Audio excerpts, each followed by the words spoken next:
প্রাথমিকের প্রথম থেকে পঞ্চম শ্রেণী পর্যন্ত আমার বাংলা বইয়ের শেষ পাতায় জাতীয় সঙ্গীত ও জাতীয় পতাকার ছবি রাখা হয়েছে। এমনই সংবাদ শুক্রবার প্রকাশ হয়েছে দেশীয় সংবাদ মাধ্যমে। প্রতিবেদনে বলা হয়েছে, এ নিয়ে নানান প্রশ্ন তুলেছেন শিক্ষা সংশ্লিষ্টরা, সমালোচনা করেছেন শিক্ষাবিদরাও।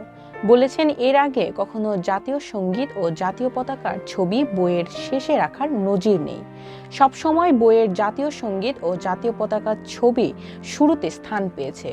হঠাৎ পাঠ্য বইয়ে কেন এমন পরিবর্তন আনা হয়েছে তা নিয়ে স্পষ্ট কোনো ব্যাখ্যা দিতে পারেননি জাতীয় শিক্ষাক্রম ও পাঠ্যপুস্তক বোর্ডের চেয়ারম্যান সহ ঊর্ধ্বতন কর্মকর্তারা। তারা কেউই এ বিষয়ে জানেন না বলে দাবি করেছেন। এমনকি বই পরিমার্জন কমিটির সদস্যরাও বিষয়টি নিয়ে মুখ খুলছেন না। প্রতিবেদনে আরও বলা হয়, এবার দেরিতে বই ছাপার কাজ শুরু হয়েছে, তবে প্রথম থেকে তৃতীয় শ্রেণীর বই পুরাদমে ছাপার কাজ চলছে।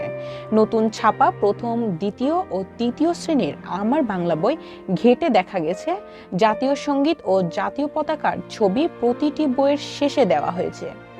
প্রথম শ্রেণীর আমার বাংলা বইয়ে প্রথম ও দ্বিতীয় পৃষ্ঠায় জাতীয় ফুল, শাপলা ও গ্রাম বাংলার ইলাস্ট্রেশন রয়েছে। তৃতীয় থেকে ষষ্ঠ পৃষ্ঠায় সম্পাদনা পর্ষদের তথ্য প্রসঙ্গ, কথা ও সূচিপত্রের মতো বিষয়গুলো রয়েছে।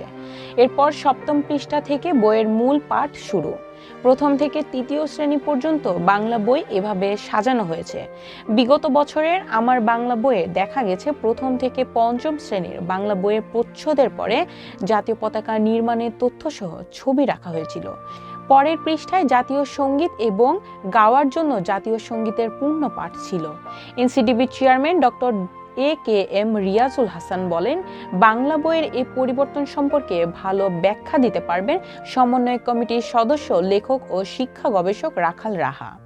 সমন্বয় কমিটির সদস্য রাখাল রাহা সংবাদ মাধ্যমকে বলেন, প্রতিটি বিষয় পরিমার্জন এবং পরিবর্তনের জন্য আলাদা কমিটি কাজ করছে।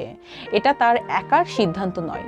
তবে এর জন্য শিশু দেশাত্মবোধ কিংবা আত্মপরিচয়ের কোনো প্রভাব পড়বে বলে তিনি মনে করেন না।